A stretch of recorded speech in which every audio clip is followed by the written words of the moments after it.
আক্রমণকারী তিনি কি বলছেন সরাসরি সেদিকে নজর রাখতে হচ্ছে। সঙ্গেও কোথাও ভিডিও কলে, কোথাও অডিও কলে আমি অনেকের সঙ্গেই কথা বলি, পরিবারকে আশ্বস্ত করি যে আমরা আপনাদের পাশে আছি, চিন্তা করবেন না। আমি মনে করি এখানে কলকাতাতে উপস্থিত কিছু সাধু সন্ত সমাজ তারা খবর পেয়ে এখানে এসেছেন। এখানে রাষ্ট্রবাদী কিছু সংগঠন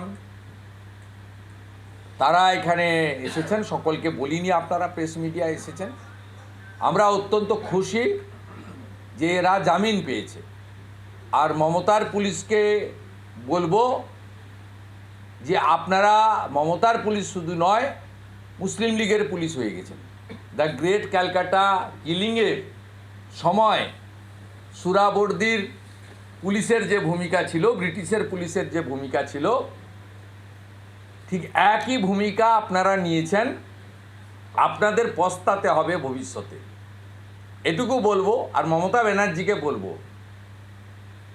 কালী পুজোতে কাকদ্বীপের ঘটনায় নো গ্রেপ্তার, মন্দির বাজারে জগদ্ধাত্রী মূর্তি ভাঙায় নো গ্রেপ্তার, গতকাল কুলপিতে বজরংবলীর মূর্তি ভাঙাতে নো গ্রেপ্তার। অতএব আপনি পশ্চিমবাংলায় যে তুষ্টিকরণের রাজনীতি করছেন, হিন্দুদের পুলিশ ব্যবহার করে দমন পীড়ন করে তাদের বিরুদ্ধে যে যুদ্ধ ঘোষণা করেছেন, এর ফল আপনাকে ভুগতে হবে।